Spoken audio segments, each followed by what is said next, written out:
winner of their entire career. That's not the way you look. That's not the way you celebrate. Caitlin Clark looks like she was in a funeral in that locker room.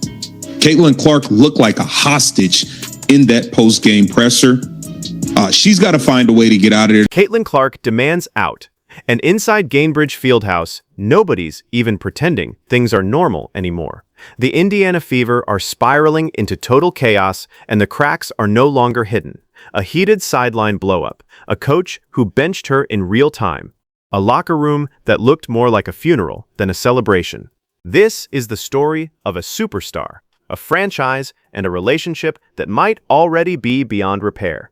Versus Washington, and Stephanie White wanted no parts of it. The second that girl picked up a foul, it was like, thank you. Now I can do what I've been wanting to do, which is to sit you down. And Jason, they checked her out 30 seconds into the second quarter, and a few minutes later, Caitlin Clark tried to check back in the game. It happened fast.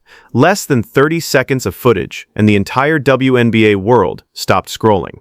The Indiana Fever were on the road, facing the expansion Portland Fire, a team that, on paper, had no business competing with a roster built around the most marketable player in women's basketball history. But basketball doesn't read paper. By the end of the first quarter, Portland led 29-15, and the Fever looked like a team that had forgotten how to play together. With 6:30 left in that opening frame, head coach Stephanie White made a decision that would dominate headlines for the next 2 weeks. She subbed out Caitlin Clark. Along with her went Lexi Hull and Aaliyah Boston. At the time, Indiana was still leading. By the time the substitutions settled in, the lead was gone, and it never came back. Portland dominated from start to finish, eventually winning by 16 points, 100-84. She walked off the court against Washington, and I was talking to Jason yesterday, and he had mentioned it already, but I slowed it down. Okay, Sophie Cunningham is, she's patting her on the back. But when she gets to Stephanie White, she intentionally avoids looking at her and just kind of casually sticks her hand out there, and she does the same with a couple of coaches.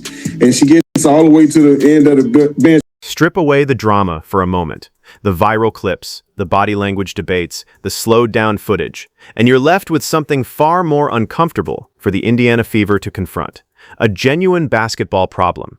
Since the Olympic break, Kelsey Mitchell and Caitlin Clark have looked, at times, almost unplayable together. And the why isn't a mystery.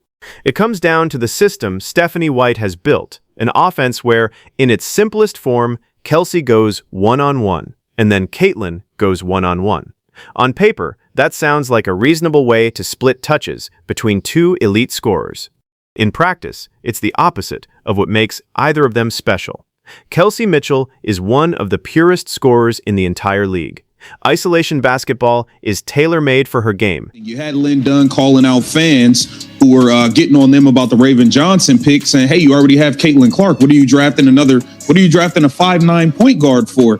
When fans were getting on him about free agency, Stephanie White just responded at the pregame presser to this game with responding to fans calling him out for the boring style of play and saying it's not entertaining. And she said, oh, well, I'm not here to entertain people. I'm just trying to win games. I don't care what people. Now, here's the part that matters. No team officials, no league insiders, no credible reporting anywhere backed up this claim. It was, by every available measure, completely unsubstantiated. But in 2026, in the world of viral sports media, truth and traction aren't the same currency. Whitlock didn't need to be right. He needed people to react, and they did, in massive numbers, with reactions ranging from genuine disbelief to a kind of nervous, cautious curiosity that only exists when a rumor feels just plausible enough to be scary.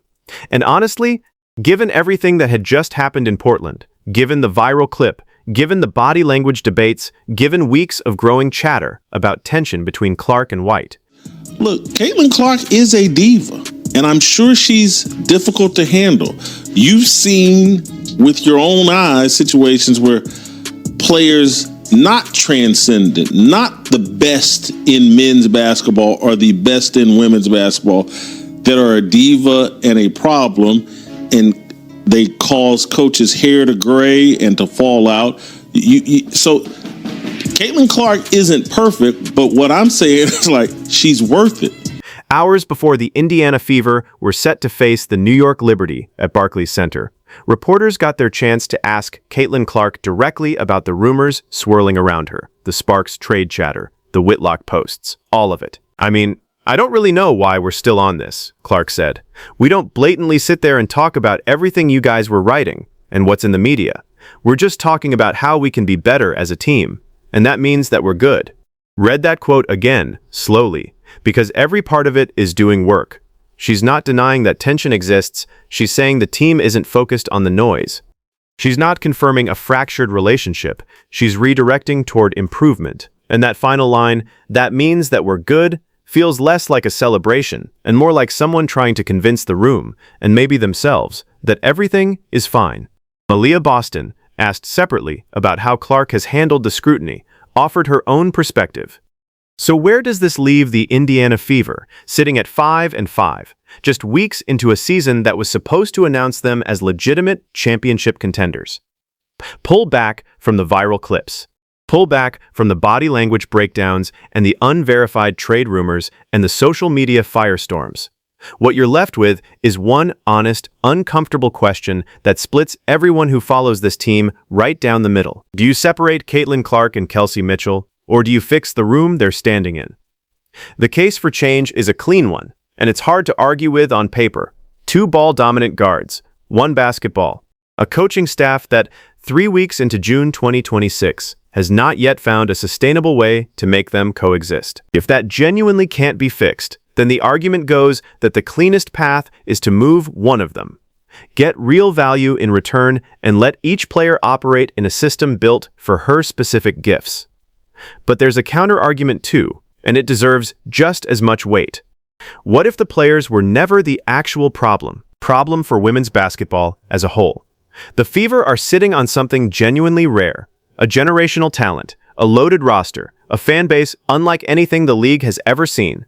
Figuring out what to do with rare, that's the entire job now, not in 5 years. Right now, in June 2026, while the cameras are rolling and the rumors are spreading and the season clock keeps ticking. So here's the question worth sitting with. If you were running the Indiana Fever tomorrow morning, what would you do? Trade Kelsey Mitchell and build everything around Caitlin Clark? Let Clark walk toward a contender and protect the system that nearly reached the finals, because right now there's no fourth option where everything just quietly heals on its own. What do you think the Fever should do? And do you believe the people running this franchise are even capable of getting it right? If this story resonated with you, make sure you're subscribed, because this is far from over, and we'll be right here when the next chapter breaks.